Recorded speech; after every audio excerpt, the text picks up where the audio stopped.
short speech of Kamil Byszkowski, who is going to talk about sustainable goals in general as understood, right? And then we will be going deeper in the discussion under the title of Future Finance and New Finance in Contemporary, Maybe Sustainable Economy, as I already told. So I give you the floor, Kamil Byszkowski, and you can greet him with applause. Maybe late in advance. Okay. Sometimes when someone is extremely boring, this type of reaction of the audience from the very beginning, that's a good sign. Later is only a gesture of hope that the person simply finalizes his speech. In my case, I hope that will be not the case. So first of all, my title area of presentation is a bit broader, not only SDG, Sustainable Development Goals as a global agenda for UN system, all UN member states, but something much more important, our planet, climate crisis, and all the things related to that. So here you have the first picture, which is showing, that's NASA picture, so-called NASA Earth Observatory missions, a long list of satellites which are simply doing a great job showing where we are as people. On the next slide you can see where we are precisely, based on light. Only people has the ability to produce electricity, and simply we are living in cities. That's why it's very simple to notice where we are located. And what is even much more important, we are moving from rural areas to cities. That's why SDG 11, from this presentation perspective at least, is the most important one. Here you have on the left side 17 goals. These goals were agreed in 2015. First, as a global obligation for all UN member states, and our hope is that all of them will implement what UN system was proposing at that time. And fortunately, some countries are on a good track, the others not really. With some countries, we have huge problems because we even didn't have any data, like North Korea. With some others, simply countries are in a very, very big trouble, like Syria, South Sudan, Somalia, Yemen, etc. So it depends. But in general, we are trying to be on track to simply secure our future, especially future for the next generations. Why? First of all, because we are growing as human beings, so our numbers are going up. As you know, 7.5 billion already. We are also moving from rural areas to cities, not only globally but also in in the context of so-called mega cities. The biggest one, as you know, Tokyo, 38 million in one place, so the whole population of Poland. In 2030, we will have 41 cities with more than 10 million people on the same place. And as you can see, the growing and the number of cities which is simply extremely fast growing. That's why we simply selected SDG 11 as a very important very important area, very important target. Also, because cities are consuming only 3% of land, just 3%. So that's why we decided to focus on this 3%. In that 3%, we also consuming at least 75% of energy. We are producing at least 80% of waste. Plus, in cities are located the most intelligent people, which most probably could find a solution for very complex problems. Also, problems related to climate crisis. In Europe, it looks a bit different. So this population which live in urban areas is much bigger than the rest of the world, 75%, in Poland 60%. What is also important in Poland, people are moving around 40 plus years from the city to the smaller places. That's a Polish specialty, Polish, I don't know how to, that's a part of our culture. I think if someone is rich enough and is able to buy a house outside of the city, these people are moving. That's why there's 60% in Poland. That's why we are expanding that percentage simply because of culture and some tradition in the even more important, where we are planning to be in 2100. 2100, we will have at least 11 billion. In early 60s, we had a huge debate in UN system if we are able to produce enough food for so many people. The good news is that yes, we can. Already, so-called very well developed because of IT technologies, robotics, etc. Food production sector, we are able to feed at least 17 billion people, as we are sitting just right now. But we are coming to the risky point because most probably we would not be able to do so if we have very high temperature and water crisis. And that's a tricky point because climate crisis could completely destroy the whole scenario and the whole perspective related to this future human populations. We will see.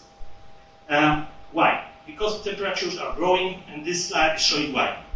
On the left side, you have, maybe it's a bit surprising for most of you, but on the left side, you have so-called negative scenario. On the right side, positive scenario. On the left side, as you can see, the base, so oil, coal, and natural gas are simply solid base. Yes? So more or less 60-70% of the source for energy are based on oil, coal, and gas. On the right side, similar scenario. We are going a bit down, but just a bit. Here you have wind, water, nuclear power, etc. So that's a very bad news. So we simply trying to find out how to change the scenario. What kind of technology could be figured out to move from that catastrophic, base, because when we are producing energy from oil, coal, and natural gas, we are also producing CO2, and as you know, that's our biggest problem: CO2 and methane, two natural gases. Thus, we have a result. Temperature is growing. Here we have business as usual. Here you have some scenarios related to Paris Agreement that we are starting to implement what was agreed in 2015. Here you have the scenario when we are magically stopping producing CO2, just like that. Of course, it's not possible. And here you have three scenarios based on so-called temperature model.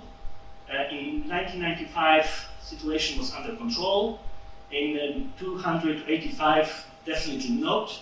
In these red areas, we will have temperature like today, so very hot, 35, 36 or more. But unfortunately, in 2200, what is also confirmed by NASA and Japan Space Agency, also Polish Space Agency, I remember that you had a meeting with them recently here. So we will have this purple areas where the temperature is above 40, 45.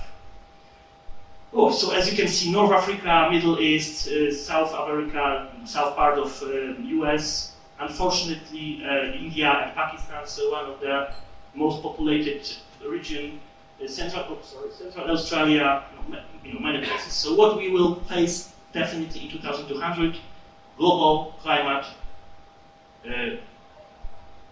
movement. Yeah? So people will simply move from one place to the other, more or less from the south part of the globe to the north part of the globe, and we have to somehow prepare ourselves for this scenario. In Poland, similar. So if someone is speaking that for time to time we have a bit longer summer, that's not true. Again, based on statistics, I love statistics. Statistics is no lie. It's simply showing where we are indeed. That's where we are. We are facing huge trouble also in that part of Europe. Here you have NASA so-called temperature model with prognosis where we have so-called heat waves. As you can see, mostly on north and south part. That's why icebergs are disappearing. Here you have more detailed information where we will be in around 2100. Catastrophe here. Just to remind you, on that region, just right now, we have 380 million people. So they have to move from here, except, of course, India and Pakistan. When we will include this region, we have 300 million more. And that's a catastrophic scenario, because they will move to Europe. Central Australia, the same. They have to move to, we don't know where. The best place to live in New Zealand, if you are planning to move there. Cities, just to show you where various mayors should simply change their, let's say, long-term thinking, because they should be prepared to completely reorganize the city structure. And here, once more, this region, because we are really, really worried that in this region we could have the first regional war. As you know, India and Pakistan, they have a nuclear power, and they are simply could have a war on water. Why? Pakistan is desperately need water, India also, but India is in a better position. In case of India, they simply should put in every moment they could cut water resources for Pakistan.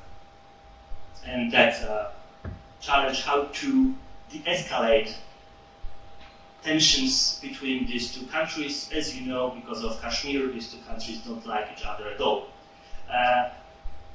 But a bit of hope. We have also so-called ozone layer. We have, that's this blue small part. That's again NASA picture. Here you have how it looks like precisely. So ozone is here. And finally, that's why I'm saying that we have a bit of hope. Once human beings were able to find a solution and implement that solution in a good moment. That was a problem of so-called ozone hole. That's that. Here you have, here you have how it looks like in 1971, more or less under control. 90 to 215 something now, we are still in a trouble, but ozone hole, this ozone layer is starting to rebuild themselves. Why? Because of this person, Joe Furman. He died in 2014, great scientist, he discovered ozone hole. And he also discovered why this ozone hole we have, because of freon. And we have, as a result, so-called Montreal Protocol under UN system, agreed internationally that simply we are asking all the UN member states to stop produce freon. And fortunately, most of them decided to do so, with some exceptions. I will show you the exceptions on the next slide. Here you have also what we are doing to simply be sure that Montreal Protocol is implemented. So what is needed, monitor the situation all the time. For that is responsible UN Environment. Maria Andrzejewska is with us on the third row, responsible for grid, unit grid project in Poland. So all is in Maria's hands, at least from our side. Anyway, great that you are with us. But here we have a troublemaker, China, because they are, of course, they are part of Montreal Protocol, but they are emitting freon. Again, that's a NASA so-called the data. They have a special filter to be able to precisely locate where these freon leakings are. So as you can see in China. Negative scenario. If we will do nothing, we will face zero ozone layer around 2065. Result for us, cancer, especially skin cancer. Not only for us, of course, but also for all other species which are simply not protected by ultraviolet. I forgot the English word for this. Promieniowanie ultrafioletowe. The other challenge, pollution. Air pollution in the whole world is killing every year 7 million people, more than all wars together, which are simply just right now. Just for your information, we have now 16 conflicts, like that one in Ukraine. So more or less we are living in a quite nice period of time. The biggest killer is air pollution, plus that rich north is too fat. That's the other, the biggest killer. Simply we are left to consume, and we are simply left to not to move, and that's why we are dying because of that habits. In Poland, we have problem with air pollution because of coal. We are burning very low qualified, very bad coal, and simply because of various substances, we're simply dying. Benzoapyren is the most deadly part of that story, but maybe that's for the other discussion. On the left side, that's why I was trying to show you that that's not a Polish problem, and we have a global one. We have also a natural problem with air pollution, like in Sahara region. Well, simply people are dying because of small elements, small sand, which are simply coming to lungs, and people are dying because of that. That's how it looks like based on political map. Wind, which is also supporting the transfer of air. Since 1978, we have a special UN convention to protect countries from that. If one country is polluting a lot and the wind is moving that pollution to the other one, to the neighbor country, we have a special document which is simply regulating how to, insist on that country to stop that emissions. And here, the other thing, we are observing that Amazonia is on fire, but when I'm listening various commentators in the media, especially so-called experts, I'm really shocked because we are not facing this year the biggest fires in Amazonia. That's not true. If someone is saying that, he is not right. Again, based on statistics, that's how it looks like. The biggest fires we have 2004 and 2009 and 2010. Now, it's more or less under control, not in Brazil. In Brazil, in 2 states, we have indeed very, very big intense of fires in Amazonia region, but in Bolivia and other 8 states where Amazonia is located, not really. Good to know. It's always good to check the sources. The best sources, again, NASA Earth Observatory missions. We have a special data, special section where you could simply check precisely where we are with that problem. What is really needed for Amazonia? Rapid assistance and a special system to know immediately when the fire is starting to happen, so to react very quickly to reduce the damages. Here we have pictures how it looks like. Of course, it's not only Amazonia which is burning. We have here the pictures of north part of Russia. Here you have Greenland. Here you have again Siberia, and here you can see tundra and taiga on fire. That's more than 300 places where we have fires, like from Warsaw to Radom. Very big. It's also good to mention. The biggest fire in Amazonia, just right now, is like from Warsaw to Białystok.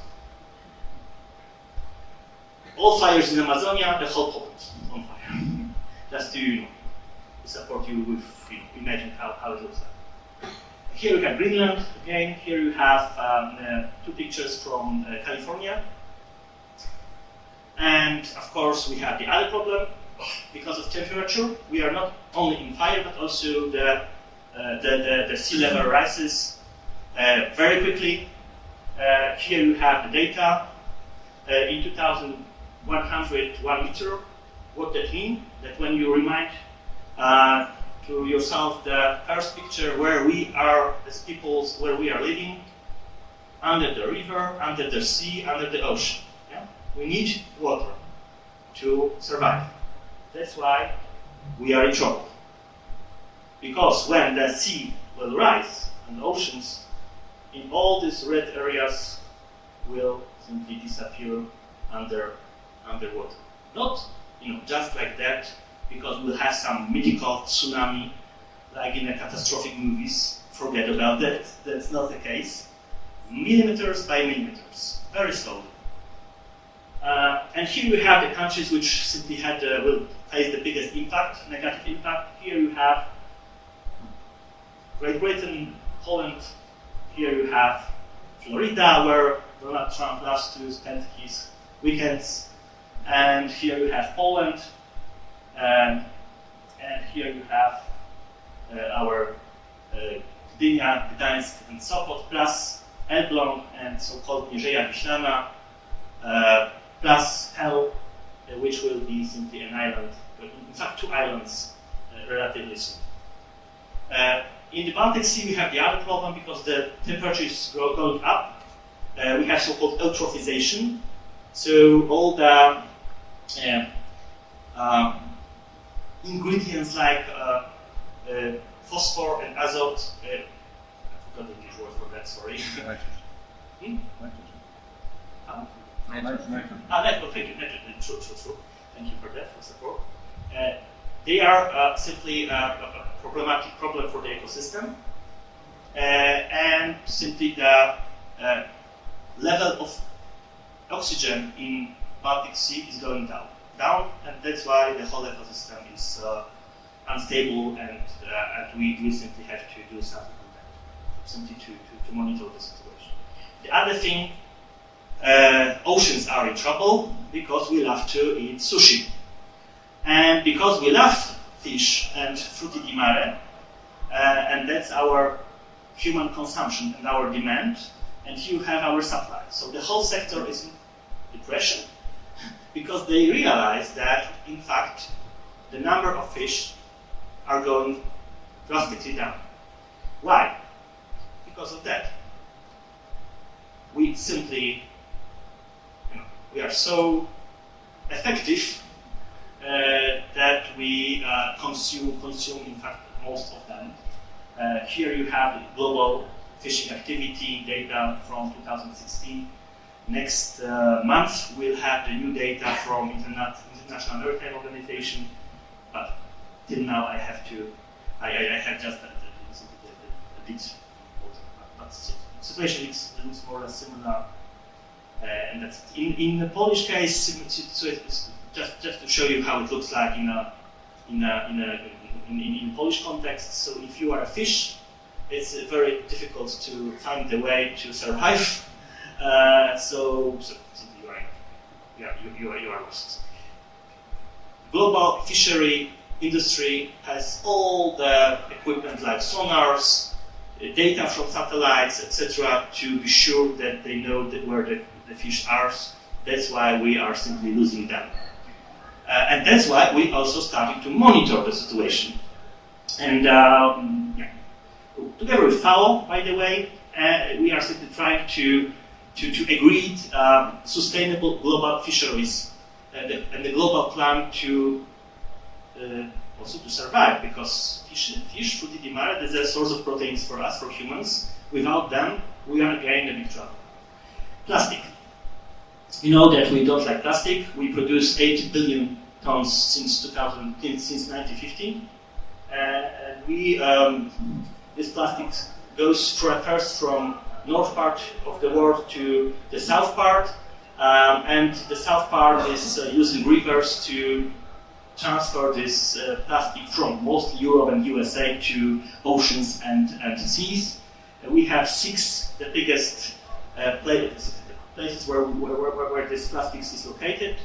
We are trying to somehow collect this. It's very difficult because we have 3 so-called 3 layers of this plastic in the ocean. The first and the second is possible to catch based on that equipment, but the last one is impossible because it's too tiny, too small. And that's why fish, dolphin, whale is simply thinking that it's a food, but it's not food at all. That's plastic, but it looks similar. Yes, so that's a horrible pictures, but unfortunately that's a reality, and that's our product. So if anyone is a climate skeptic or simply don't believe in climate change, definitely I hope that person will believe that plastic is made by humans, not by nature. Global water withdrawal projection, again, we have less water, soft water. Salt water we have a lot. 78% of the globe is covered by salt water. Just 0.3% that's a salt, that's a drinkable water. In most of cases located in north and south part of the globe, the Arctic and north part. It's very difficult to get an access to that water, and we are losing that water all in every second. And that's a huge waste, especially when we are calculating the water stress by country. And again, because Donald Trump is coming to Poland, unfortunately, I will not have a chance to present to him that presentation, but maybe someone will be able to do so, because we are in a really, really big trouble. Again, India and Pakistan, as you see, 54% of India faces high to extremely high water stress. What they are doing, they are cutting water which is flowing to Pakistan, and that's why most probably in that region we'll have first war on water. The other countries which are very problematic, most of them are simply facing the same problematic scenario. They will have to fight for water or starting to somehow collect that water, maybe from. So we have some solutions. The best solution, technical solution, based on very modern technology. That's the case of Israel. Israel, on a huge scale, is producing drinkable water from the salt water. Possible.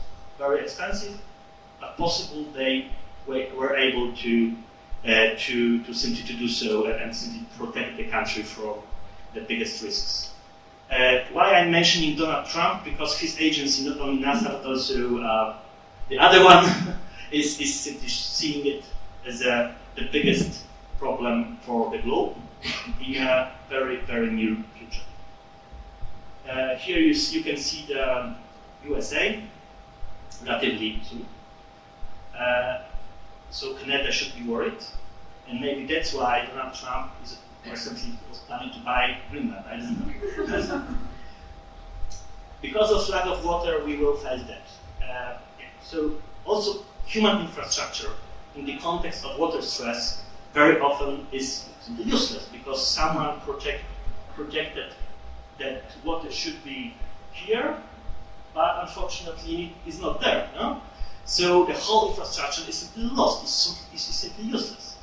That's Vistula River, it's 1 week ago. That's pictures from Poland. We are simply losing water. We have a huge water crisis. Here you have how quickly we are losing ice. Here you have also the other picture, which should be shown in the north part of the globe. We are also using so-called permafrost. And unfortunately, as a result, we are releasing methane from the ground, which is very damaging for the atmosphere, more damaging than CO2. It's also good to mention. And again, temperatures are going up, and unfortunately, if again anyone is a climate skeptic, maybe not here but outside, let him know, or simply that we have a consensus, at least with the Japanese Meteorological Agency, NOAA, NASA, and other academic institutions. We don't have any university in the world which is saying that climate change is not real, and which are saying that climate change is not based on human activity. And that's something what should be provided to people which are simply don't believing. We have just one think tank, Heartland Institute in the United States, which is simply saying that climate change should be discussed, and simply saying that maybe that's not true. The same think tank in early 70s was saying that smoking cigarettes is totally safe, and good to check their website. Maybe that's my recommendation. And I'm coming, slowly finalizing. And I choose this cartoon to show you what we are doing during General Assembly in New York, and every year in December as a part of our global discussion focused on climate policies. As you know, we have this year Climate Summit number 25, COP25 in Chile. Last year we had a climate summit in Katowice in Poland, and we are asking all leaders from the globe to come to one place to discuss the challenge, climate crisis, and to agree that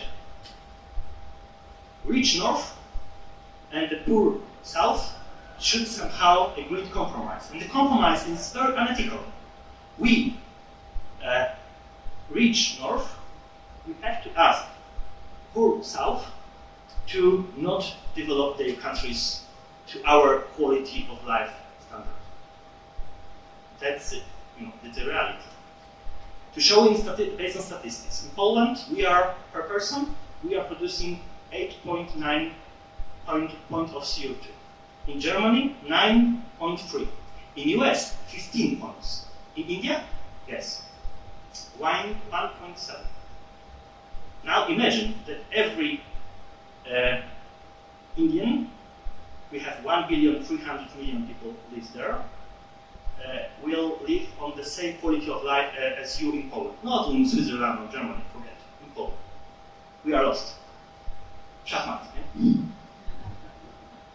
And that's why we have to discuss that with Prime Minister of India, asking him, please, don't develop your country as fast as you should, because that's very risky for all of us.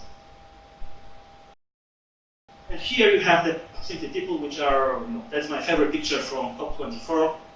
That's not part of Australia. People are simply laying on the beach.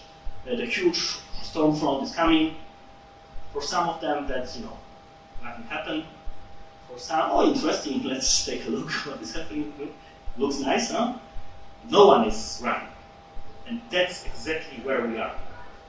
Huge disaster is coming, but we are just observing with comfort.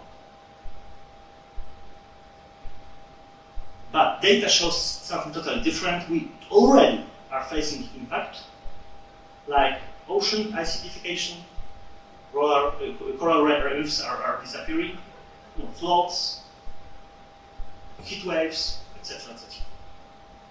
We already have the results. We have also Greta. We know that some people hate her already because she's swimming to New York. I met her personally in Katowice. Great lady. At the time, 15 years old. If anyone is thinking that you personally are not able to do anything, she's proving that that's not true. Now she has 16, and she organized that. And here we have an impact, a scale. List of countries where we have climate strikes. In Poland, we have just right now 56 locations where climate strikes are organized. Last week we organized in Krakow meeting with climate strikes leaders, and I was personally, I was shocked how brave these people are. And how well, their level of empathy is extremely high. There's a new generation. And I hope that this new generation will change the politics also in Poland. So Greta is my first revolutionary, the second one, Pope Francis. Laudato Si encyclic, if anyone, I recommend that to everyone. If you are Catholic or not, doesn't matter. Beautiful document which is simply showing that human Earth, planet Earth, that's our, the only planet, planet A. We don't have planet B. And because we don't have planet B, at least till now, we should somehow, survive here. And that's on this encyclical very clearly stated. Some people don't believe and saying that Pope Francis should not be present in politics. Also, Donald Trump says that, but also Donald Trump has a very interesting debate with Stephen Hawking, and also some tweets between him and NASA. Check in the internet. I recommend this to you. Very nice, very interesting discussion. But that just before Professor passed away, he had an interview with BBC World. It's accessible on YouTube. It's good to check. The one question was, what is the biggest danger, the biggest threat for humans? He says, asteroids, aliens, or climate change. And of course, climate change is the most, it's happening now. That's why he says that most probably we will extinct around 2200. Potential solution, we will move from Earth to the other planet. And again, some people are saying that he is doomed, the end is near, or something like that. But fortunately, we have also revolutionaries like Elon Musk. As you know, I like him too. SpaceX, rocket Falcon 8 and Falcon 9. Revolution in the space industry. Here you have what we are able to produce. Here you have that it's possible to go from Earth to Mars. It's even very precisely calculated how many months it will take. That we are able, based on technology which is on our possession, survive there. Still, we don't know how long, but we are able to land and survive and come back to the Earth. To Earth. This Mars transportation architecture is also ready. We have some tests. That's Ripley, Madakin. She got up and returned from the space. She survived. Here you have some pictures how this NASA and other space agencies plus SpaceX infrastructure on Mars could look like. We are walking on the Mars, nice, and for what? Huh? We have our planet, which is called Earth. That's a picture from Mars, and frankly speaking, and that's my message to you all, we really don't need to move from planet A to potentially planet B, which is extremely unsafe for us and very unfriendly. We should protect the planet A in the first move. Thank you. Thank you for your great speech. Thank you for being with us. Julius just wrote me that we have still an hour for our other debate, for discussion about new finance, which is going to start right now, as soon as I will play my presentation. So I gave the subtitle with question mark about sustainability, and as I told you, we'll be discussing it in two parts. At least that's the general idea. We start with this macro planning or macro perspective, asking about sustainability within finance, regarding your presentation, and then I believe we will move more towards fintechs and issues like cryptocurrencies and blockchains. Our great distinguished guests, experts from all various fields connected with the idea of finance. Once again, I deeply regret we haven't been managed to invite any female experts. We've been really trying for weeks. But if any of you, especially women being present on this room, feel they have to share or to comment on anything we will be discussing, just feel free to speak, because there's no other way we could figure out to employ true experts into this debate.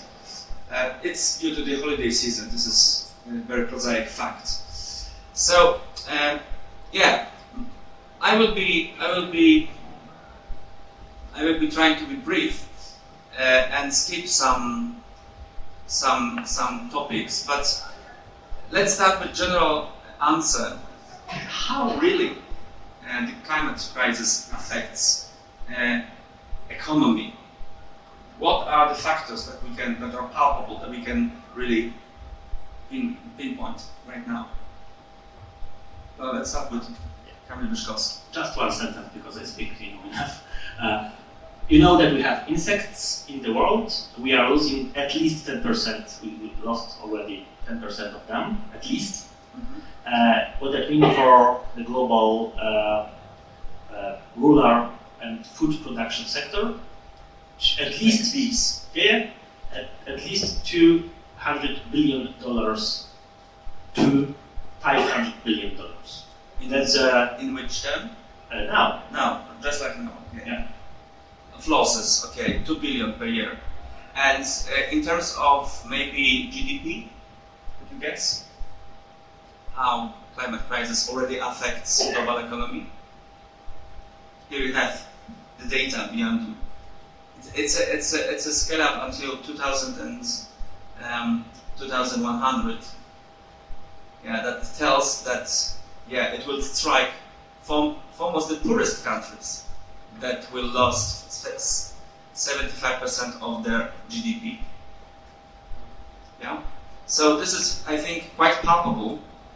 Also, when it comes to water scarcity and how it will affect, for example, such countries as United States, well-developed countries. Right?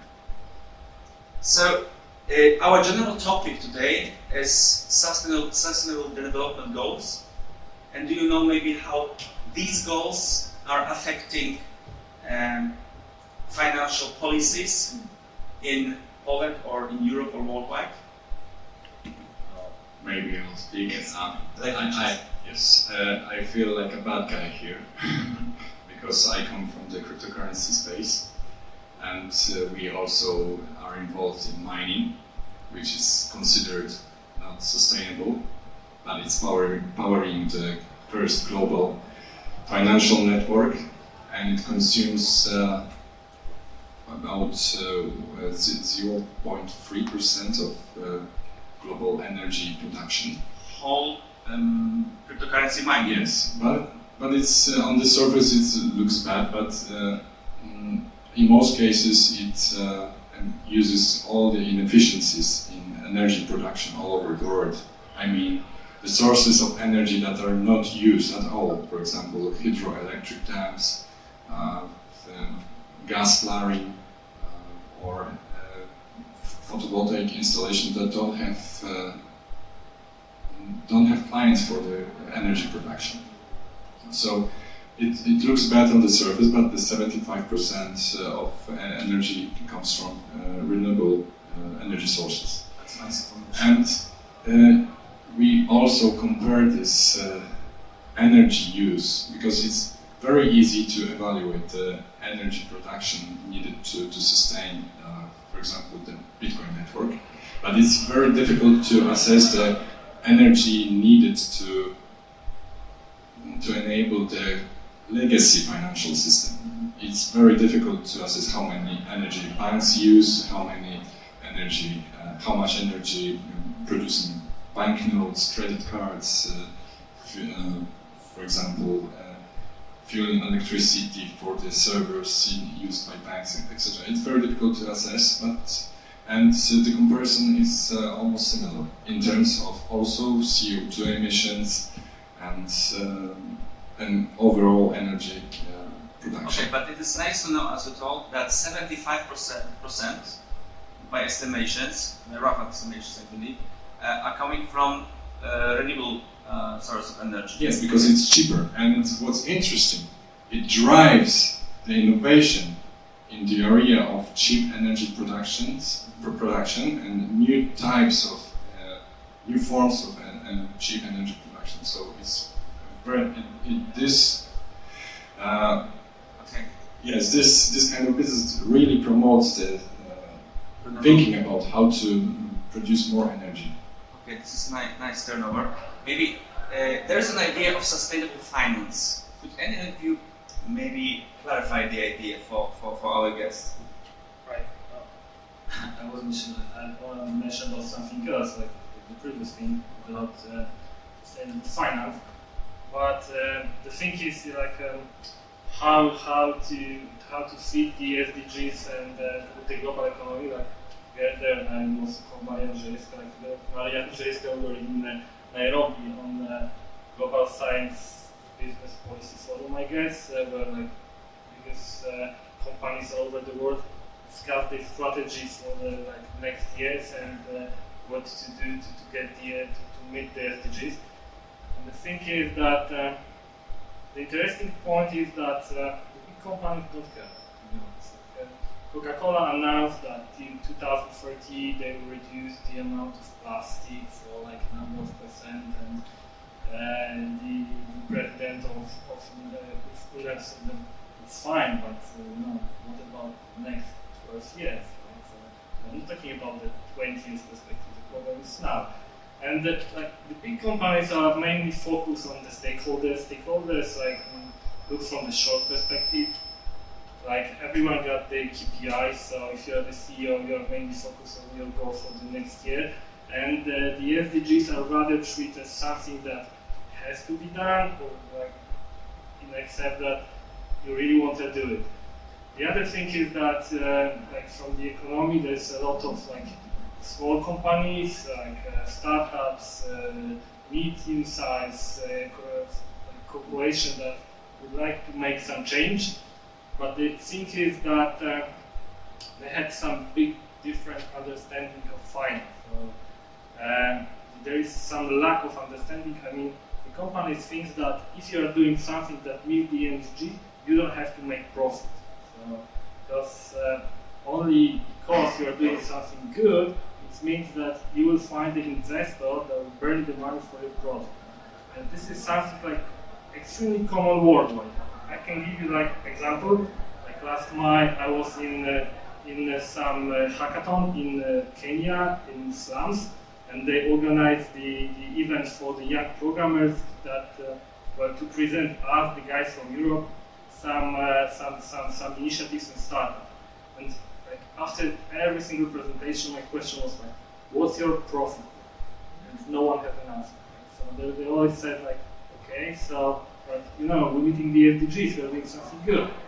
It's fine, but it doesn't mean that if you have any plan for earning the money, you will get an investor, right? And that's the point of misunderstanding. That people, the companies or the initiatives must understand that doing something good, meeting the SDGs is perfect, but you also have to make it in the way that will give the profit to investor, and then make people happy. I will just give a voice to Piotr Żukowski, who told me to introduce you as not only fintech lawyer, but also a sustainable development enthusiast. But I have to remark one thing to what Przemek just told, because profit can be meant in very different ways. The financial profit is not the only one way we can profit from an investment, right? And we have just 4 months ago, we had a discussion here in this very room with Professor Andrzej Blikle talking about benefit corporations, right? So nowadays we have investors who are willing to give their money not only in order to achieve financial profit, but also to attain profit in ethical aspects, for example, or in climate change. So this is just a remark to what just Przemek told. Maybe you can refer to that in a moment, but first, Piotr Żukowski. Yes, thank you, Igor. So I wouldn't be so harsh on corporations as such. I think they're doing also very good things as well, and we may measure profit in other ways than we used to do it for the last decades. I think the question and the comment to what Kamil said is whether we have reached the tipping point. So there's a point where after which the climate changes are so big and so influential that we cannot take a step back. So there are some academics that say that we have already reached this tipping point and we can do nothing about this right now, and we are going to all die. And this reminds me about the cartoon that I saw in New Yorker. It's difficult to say, talk about cartoons, but I will try. It was one picture with three guys sitting next to the fire, and from the background it was like sure that the planet was severely damaged. And they said, well, at least we created a big shareholder value. So this is something. Tragic but true. Yeah, tragic but true. Okay, so what is sustainable finance? Do you have a definition, or you have your own understanding of the idea? I don't have a definition as such. I would point that it's focused on SDG goals. It's focused on long-termism, so not focusing on short-term profits, which is very important. And it's focused also on sectors, on green sectors, on financing green projects as such, or it may be connected with investing into companies that profit and support SDG goals. I'm not sure if you heard about the index, Respect Index, on the Warsaw Stock Exchange. So in Poland, you can hear about sustainable finance. We can give an example of recent changes in the politics of the biggest banks in Poland that try not to support and finance mining coal projects. We'll see whether this and how this will develop. Although it might be profitable. Yeah. So some banks are saying that, especially banks that are having their headquarters outside of Poland, that they will not support mining projects like, I don't know, Bełchatów, or other things like this. But we'll see how this develops. So, Przemek? I'm just going to say that this is all the matter of scale. If you're the company, you have your CSR budget. So anyway, you are forced to spend some money for some SDG projects, right? So that's true. Like, for example, there is a Partnerstwo na Rzecz Ochrony Środowiska, I wanted to translate it in English, organized by UNEP, and I don't know how many corporates, like 30, and there's like thousands of them working in Poland. So it means that, there are some.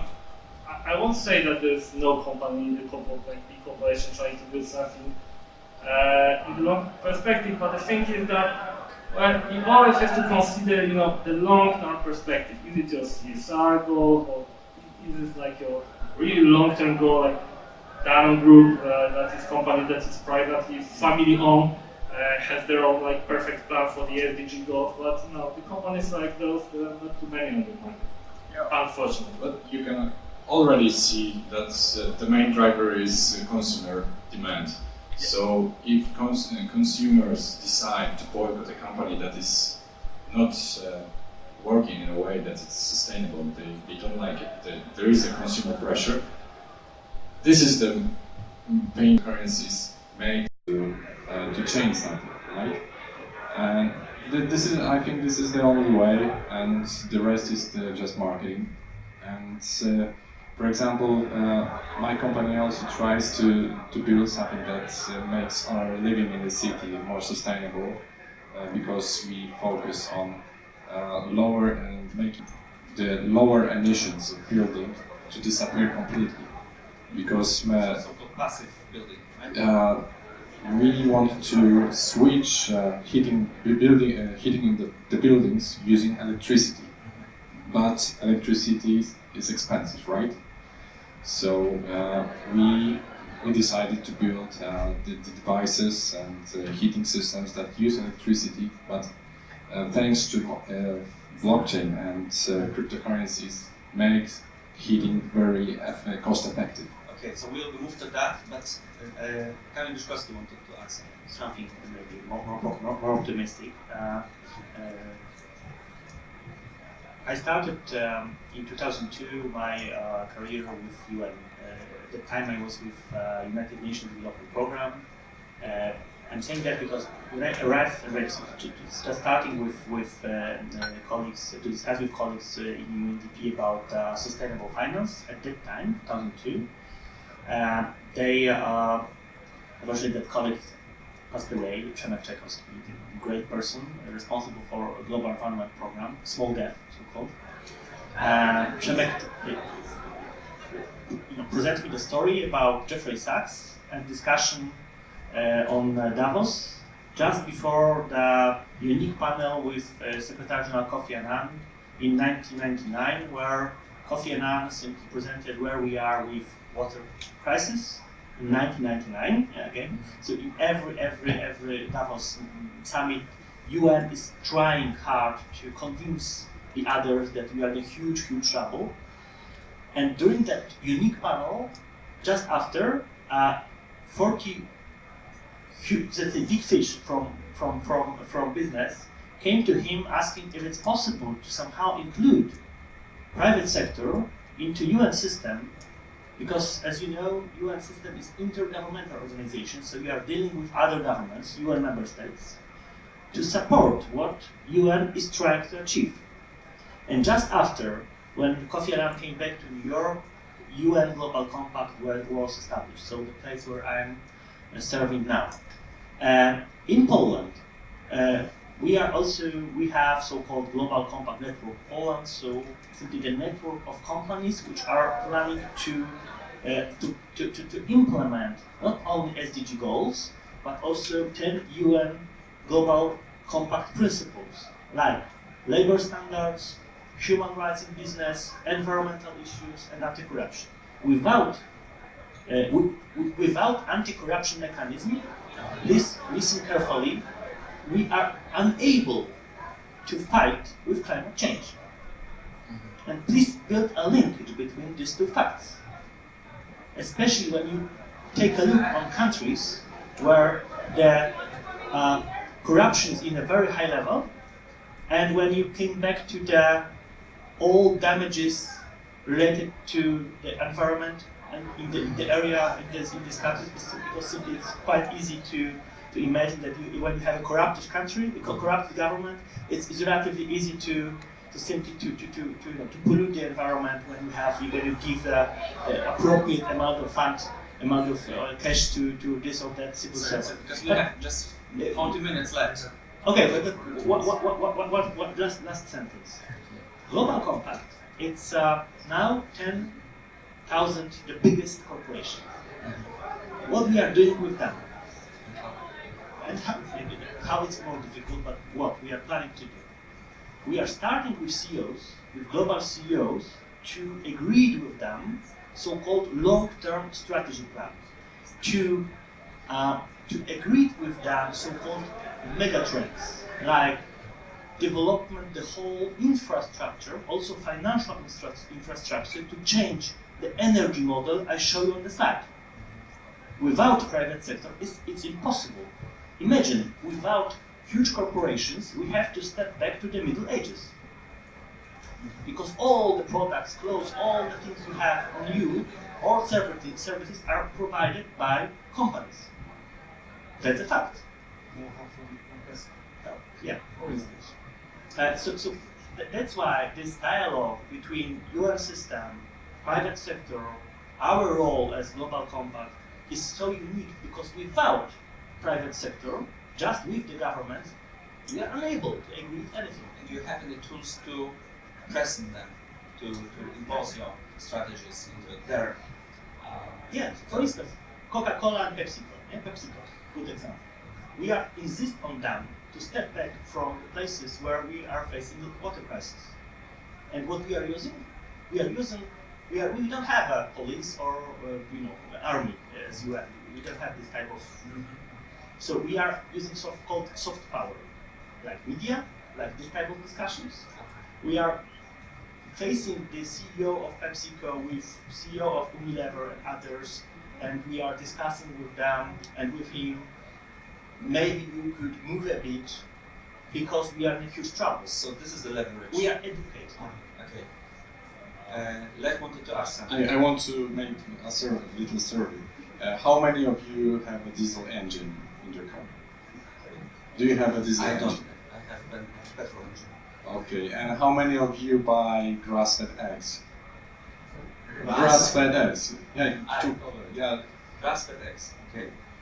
I do. or just regular eggs, just for this. Okay. So, as you can see, as consumers, you can put a pressure on companies. Okay, this is okay. I don't know what you want to say, but I have to I'm say I read not- a perfect article about it in Guardian a few months ago, and we were discussing this argument during our discussion over lifestyle, claiming that this is one of the greatest lie of capitalism, because capitalism tells us, yeah, you can fight against wrong system, and immediately uses this motivation to sell us another product. Because this is a problem, that production of alternatives is, there's no promise that it will be there will be produced in a sustainable way. So this okay, the problem is So I want to make a comment to what you said, like that. I wish you were right about consumer boycotts, but the figures tell something different, unfortunately. So the Volkswagen scandal shows that they will profit every year after this scandal. Maybe just the first year they were lost, but they are still the biggest producer and they make big profits. And pretty much it's the same with every consumer boycott that you can find, also in Poland.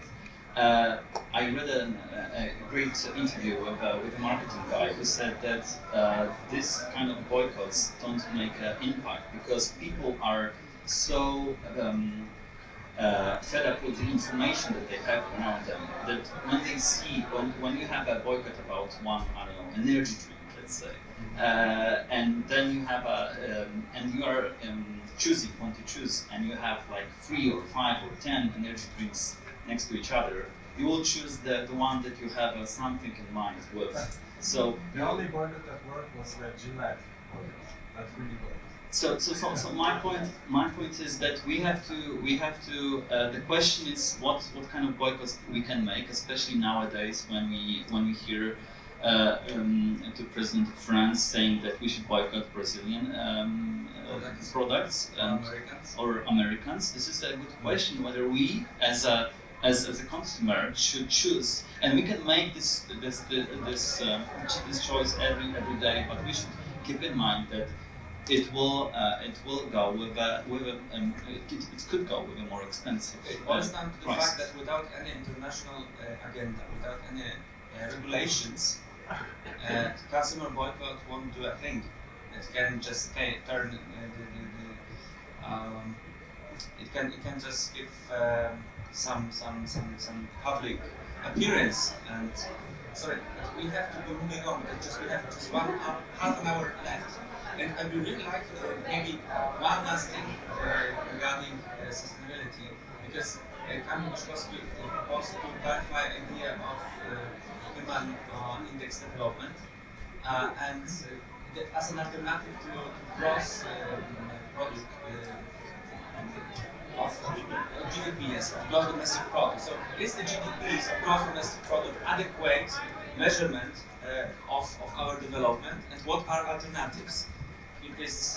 Introduce the idea of alternatives, because we believe that looking at GDP, we have a clear picture that, for example, yes, the United States are ahead of everyone, and China is chasing for the last 20 years.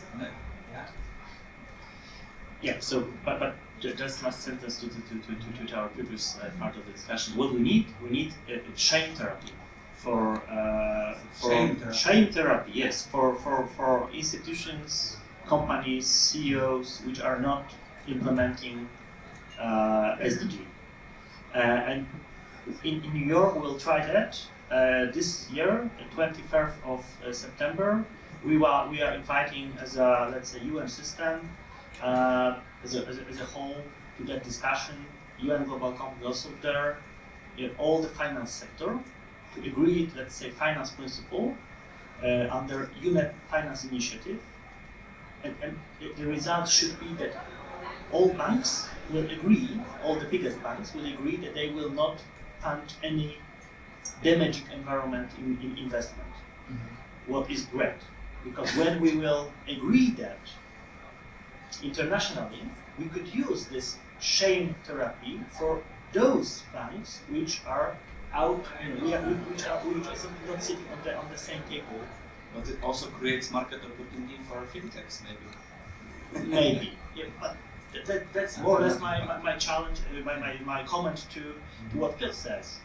And one thing, if you like interesting books, Noemi Klein, No Logo, the old one, but precisely showing where we are with boycotts of products. It's not working, unfortunately. And that book is perfect to explain why. Okay, let's move to GDP. So you know GDP. That's always statistics is boring, but not in that case. When you are showing the list of countries which are rich enough, we have 194 countries already as states, with Vatican included. We have 47 countries defined based on GDP as highly developed. We have 100 more or less which are in the middle, and more or less 40 which are very low developed, like North Korea, Yemen, South Sudan, and others, this type of, or Somalia. But GDP is not showing everything. It's just showing the economical potential, more or less. It's in general. Human Development Index, which was designed in United Nations Development Program, is monitoring quality of life, which is much more, I think, relevant. It consists of 3 different factors, as you can see. Yeah. Fortunately, no. You can see. Yeah. So if you have, it's very complex methodology. We have more than 160 indicators based on national statistics, of course, but which are these indicators should be showing how good, how well, what kind of chances you have in the place where you are living to secure for you personally the highest potentially the highest quality of life. And that's something. Because I can imagine relatively poor country, much more poor than Poland, which is clean enough with wonderful air, clean water, and relatively nice climate. Education system. When you could feel much better than in Poland or for example in Warsaw. It's possible. When you are checking just GDP, unfortunately, that's not as simple. Not as simple as that. Thank you. Yeah. For example, Syria and versus India and Poland. Yeah. So that's it from my side, because maybe we could have a discussion with the audience. I hope. About the indexes, I would like to add that my favorite index is not the GDP, but it's Global Happiness Index. It's also the other one, and the thing is that year by year, every year, Denmark is the first place with the rainy weather 300 days per year, and the happiness country in the world. So you just have here maps showing the places where people are most happy to live in regarding the whole scale of the spectrum, the whole spectrum of the scale. And there is something like local Human Development Index. Here you have a map of Poland providing the insight, and it is very happy to live in big cities, as you see, generally in the cities. Okay, so now we have still half an hour, as Aurelius promised, so we have time until 7, and we can move more about this more mundane and technical aspects of economy. And now I would like to activate Mariusz Więckowski, who is sitting and listening to our conversation. What is fintech innovation? How would you clarify the idea to a layperson? Financial technology.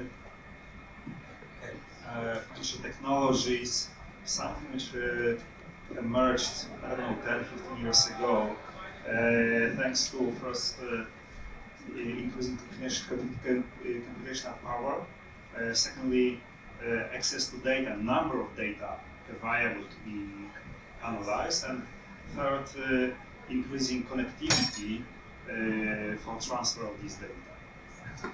And usually, when talking about fintech, we concentrate on fintech startups because it's quite easy to understand fintech revolution with all these small companies which think of all these new services, new things. But I would mention also about traditional financial institutions who react. Banks and Investment firms, and third group big technology firms like Amazon, like Apple, like Alibaba, which also try to earn their money on this new promising area. So, definitely we'll discuss interactions between those three groups later. But I would, beginning this subject, as we have not much time, I would mention two fundamental technologies which are usually mentioned when discussing fintech: blockchain and artificial intelligence. Blockchains, we have specialists here. Artificial intelligence, it's rather a box with concepts, with technologies which enable better decision taking, better analysis of data, etc. And all of these definitely will change the landscape of financial services.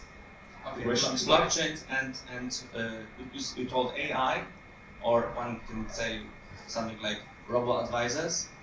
We'll be talking about this very shortly.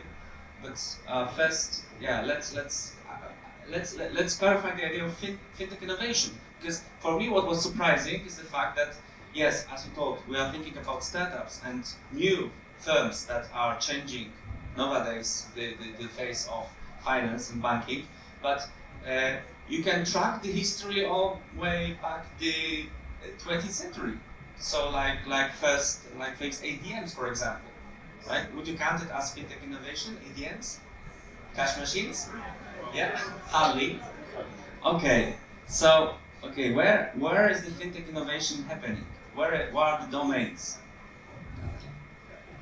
Just one comment from one conference, because fintech is a buzzword right now, so you hear it everywhere on each conference. And I remember a representative from MasterCard, a company established like in 1950s in the US, who said that they are operating a 50 years old fintech. So. Every corporation now wants to be a fintech. Every bank wants to be a fintech. Yeah, that's the good question. From my side, well, it will be. I would say that this is a startup using new technologies within the financial field, trying to having a goal of financial inclusion, which is very important. Financial inclusion. Yeah, financial inclusion. So this is, maybe in Europe this is not such a big problem because like 80 or even 90% of people in Europe, depending on the country, has a bank account. But if you look at the Southeast Asia countries where this is a big problem, so you don't have an access to the banks, or in Africa, exactly. Where you don't have an access to the banks, you are excluded. You're excluded from within your society, within your country, from education, from development and growth. So within this, a very cool idea is blockchain, and especially cryptocurrencies, because they are also seen as a way for supporting inclusion. Because as you may know, you don't need to have a bank account in order to trade crypto. Because we have to finish and leave someone to our public that is still with us. Because that was something for me that helped me to understand what is the idea of cryptocurrency. When you compare it to gold or to tulips in 17th century, right? You know this tulips rage when sometimes you could buy a house for the price of one tulip. Tulip onion, right? So because it was very scarce, it was very rare, and everybody wanted it. So this is a very basic laws of economy. This is something that is scarce, and there is people high want it. demand. And it's high demand, right? So this is the basic for all currencies, the basic idea. This is the idea that why people buy gold, why central banks buy gold, because it's guarantees its value. yeah, the value is in the eye of the beholder, so the value is completely subjective. So, for example, it depends on your current needs. Someone that has access to financial system and has a lot of fiat money, he doesn't need cryptocurrencies. If he doesn't see any value, subjective value for that person. But there are people that, for example, people like who live in Venezuela, they have no other choice to escape devaluing currency like Bolivar. They can't buy dollars, they can't buy euros, and so the only option is, for example, to use free electricity and to mine bitcoins. Okay, but what will guarantee that no one will tamper with these currencies? Yeah, the second idea is decentralization.